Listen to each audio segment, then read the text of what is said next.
Eso es lo diferente que tenemos que hacer con respecto a los gobiernos que hemos tenido hasta ahora. Por eso es que yo le dije, el primer día de mi gobierno, si me beneficia la voluntad popular, lo que yo voy a hacer es marcar un estilo de gobierno diferente al que ha prevalecido a lo largo de los últimos 20 años. No voy a imponer una reforma fiscal. Hemos tenido 4 presidentes del gobierno de Arena. ¿Cuál fue el mejor de esos 4 presidentes, según usted, para El Salvador?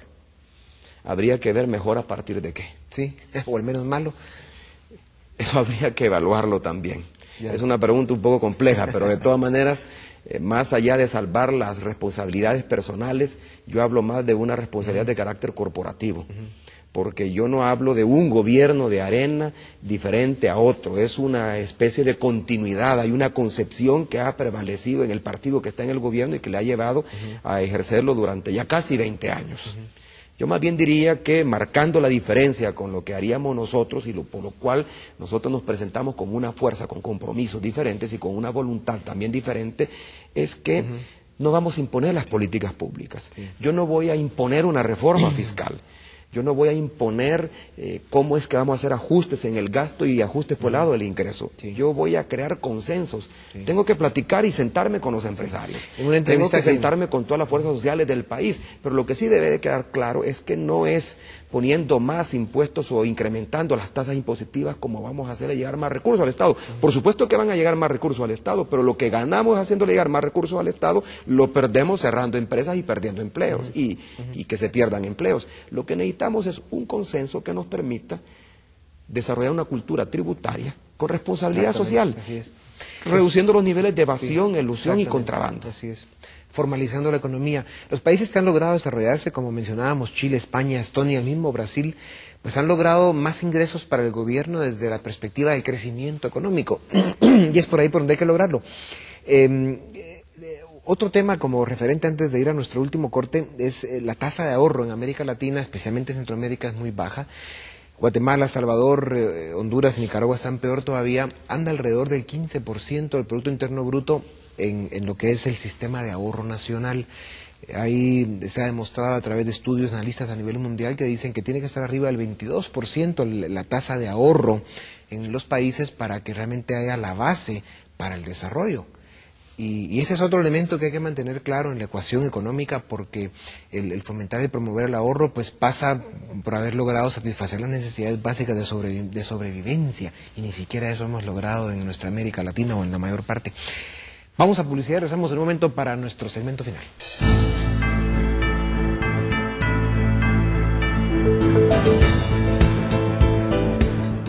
Bienvenidos en Libre Encuentro, licenciado Mauricio Funes, candidato presidencial del FMLN en El Salvador. Licenciado Funes, el 15 de marzo del 2009 usted se estará presentando ante las urnas de la historia como candidato presidencial de su país. Me recordaba ahora en el corte el tema de que toca cambio completo en lo que son las autoridades del Estado, Congreso, alcaldías y por supuesto la Presidencia de la República. Eso, así como representa una oportunidad, también representa un riesgo, porque dicen que, claro, tener todo el poder tiene sus riesgos y tenerlo demasiado debilitado también. Lo ideal es que El Salvador logre un balance de poder que le permita a usted gobernar si llega a ser presidente y dar resultados durante los 5 años de su presidencia. ¿Cuál es su pronóstico de cómo puede quedar los balances de poder en El Salvador el 15 de marzo del 2009? Las elecciones del 15 de marzo tendrían que haber sido elecciones generales, en el sentido de que ese mismo día elegir Congreso o Asamblea Legislativa Nacional, 262 gobiernos municipales y presidente y vicepresidente de la República. Pero por una decisión del Tribunal Supremo Electoral las elecciones se separan y el 18 de enero son las primeras elecciones locales para Congreso Nacional, para luego 2 meses y medio después las elecciones presidenciales. De los resultados de las primeras elecciones va a depender mucho el resultado de la última elección, la elección presidencial. Las encuestas en estos momentos, que nada más nos permiten dibujar el posible escenario a 8 meses de las elecciones, nos están dando ventaja como fuerza política tanto en elecciones para asamblea como para consejos municipales y para presidente de la República, entre 10 y 14 puntos, según las diferentes encuestas. Yo aspiraría a que pudiéramos ganar en las elecciones de Asamblea Legislativa Nacional la mayoría simple que nos permita gobernar. En El Salvador la mayor parte de las decisiones legislativas, las decisiones que se toman en el Congreso es por mayoría simple. Tenemos 84 diputados con 43 diputados, se construye mayoría simple. No necesariamente mayoría simple medida en términos de que deben de ser diputados del FMLN. Pueden ser también diputados, una mayoría simple que se construyan con una alianza de fuerzas democráticas que tengan congruencia y una visión común en cuanto al tipo de cambios que hay que introducir, comenzar a introducir en El Salvador. Mi visión hasta ahora es que podemos ganar las elecciones presidenciales. De hecho, de acuerdo a la última encuesta de la CID Gallup, que se cerró el 17 de agosto pasado, nosotros en términos de voto efectivo estamos a 14 puntos de diferencia frente a mi más cercano contendiente, el candidato del partido de gobierno, el partido Arena. Como voto efectivo estamos con 54% de la intención de voto. En El Salvador, para ganar las elecciones en primera vuelta se requiere la mitad más uno. Es decir, mi escenario es que ganamos en primera vuelta y que tendríamos un Congreso equilibrado donde no habría mayoría de ninguna de las dos fuerzas mayoritarias y que esto los obligaría a entendimientos políticos para poder gobernar y sacar adelante el país. Sí. Pues, licenciado Funes, le deseamos mucha suerte en esa parte de su vida política en la que está, porque es una tarea fuertísima, una campaña, según hemos visto a través del tiempo, y por supuesto un reto enorme presentarse en una elección.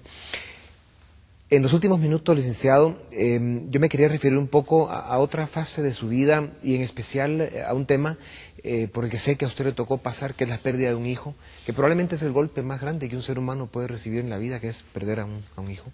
Esto fue en el 2007, según entiendo, en algún país europeo y en condiciones de una situación de violencia, donde él fue víctima. Cuando estaba estudiando sus temas de fotografía con un grupo de gente joven y tal, y uno de esos ataques salvajes que se dan en cualquier parte del mundo. ¿En qué lo cambió a usted el haber perdido un hijo? Es la segunda experiencia difícil que debo enfrentar en mi vida.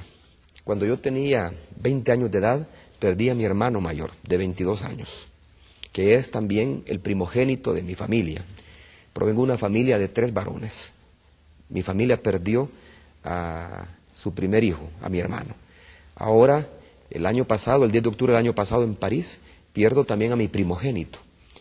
Cuando perdí a mi hermano mayor, la pérdida por supuesto me conmocionó, me trastornó, pero también me reforzó la convicción de que debía seguir los pasos de mi hermano. Mi hermano era también un luchador estudiantil, un soñador que quería un mundo diferente para El Salvador. Mi hijo también lo era, y de hecho, horas antes de que mi hijo fuera víctima de ese ataque delincuencial, me había llamado por teléfono porque 2 días atrás se había anunciado públicamente mi candidatura presidencial.